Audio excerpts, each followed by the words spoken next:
Voilà.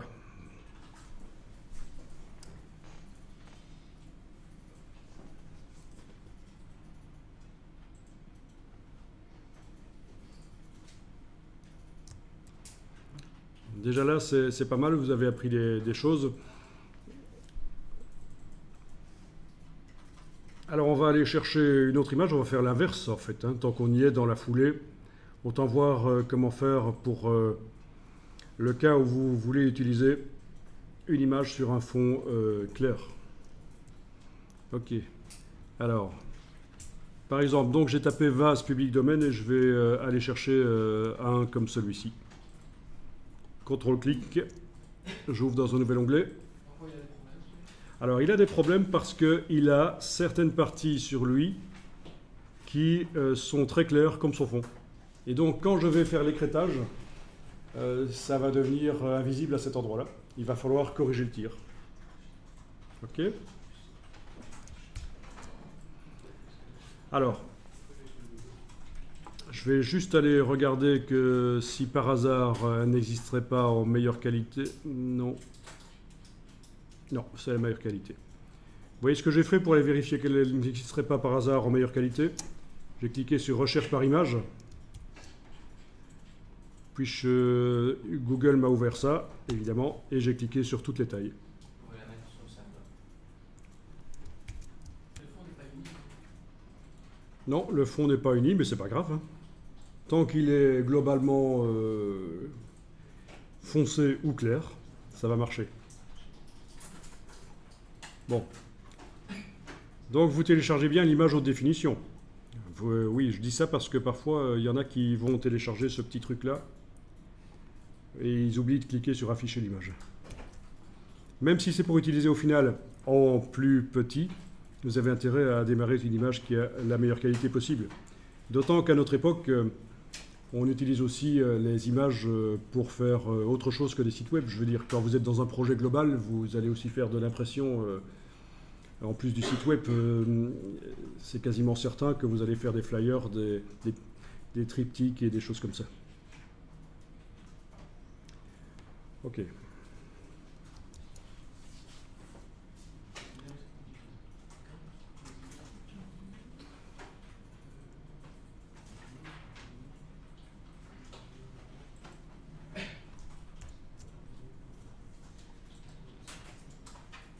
Donc accrochez-vous parce que ça va être un peu plus difficile que pour le feu d'artifice. Donc toujours dans le dossier extraire de son fond, voilà, j'ouvre le vase à problème. Tiens, j'ai une boîte ici sur les profils. Bon, étant donné qu'il vient du web, je pense que j'ai intérêt à dire que c'est un profil sRGB. Donc j'informe Photoshop que c'est un profil sRGB. Vous n'avez pas cette boîte parce que votre Photoshop n'est pas réglé de la même manière que le mien. Ok, première chose, je vais l'enregistrer au format Photoshop en réduisant le nom ici manuellement tant que j'y suis. Sans enlever l'extension bien sûr.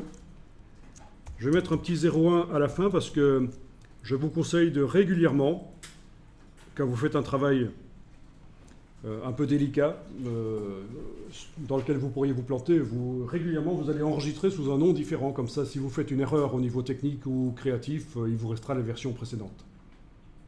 Voilà, donc c'est une bonne astuce, mettez un petit numéro à la fin.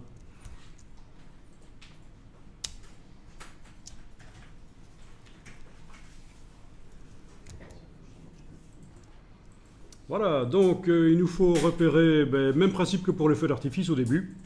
Repérer dans quelle couche le vase se détache le mieux de son fond en silhouette, tout en conservant du détail. Mais bon, ici, il n'y a pas de bord flou sur le vase, donc c'est déjà facile par rapport au feu d'artifice qui était vraiment à bord flou. Donc, je trouve que c'est la couche bleue qui se détache le mieux de son fond. Je vais donc utiliser comme référence la couche bleue. Je reviens sur RVB, je clique sur le mot RVB. Et dans la palette des calques, je vais donc double-cliquer sur le calque d'arrière-plan. OK. Et puis double-cliquer à nouveau à droite du calque et demander comparaison sur bleu.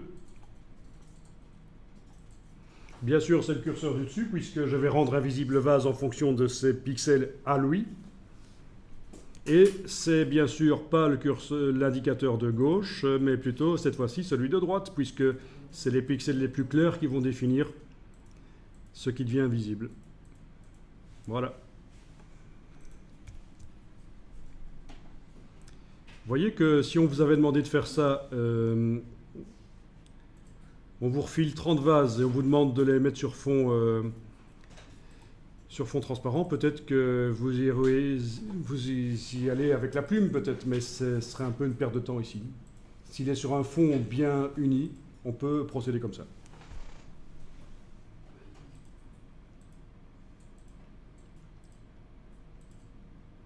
Ok, ça va?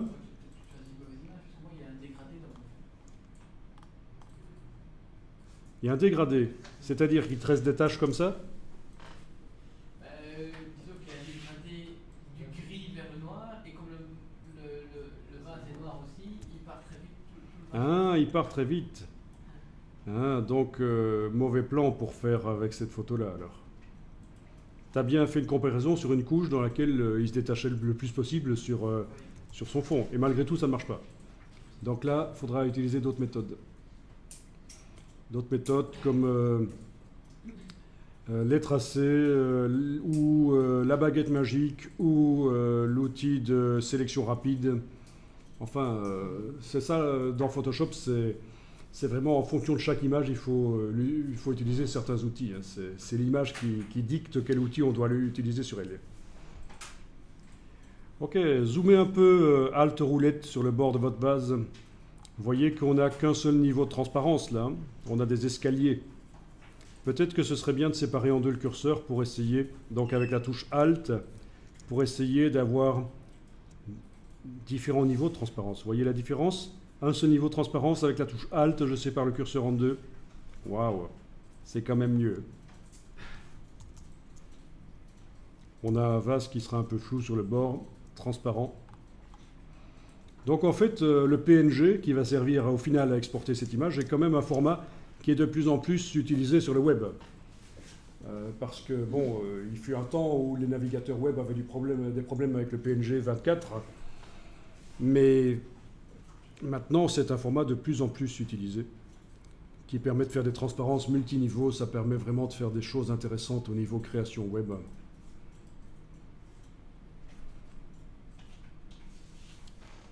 Ou création d'applications pour tablette. Évidemment, c'est plus lourd que du JPEG compressé ou du GIF ou du PNG 8. Hein. Alors, vous cliquez sur OK une fois que vous avez le bon réglage. Et avec l'écrêtage de luminosité, il n'est pas possible en fait de décider qu'une partie du calque ne s'écrète pas. Ça agit sur tout le calque. Donc on va devoir ruser pour boucher les trous.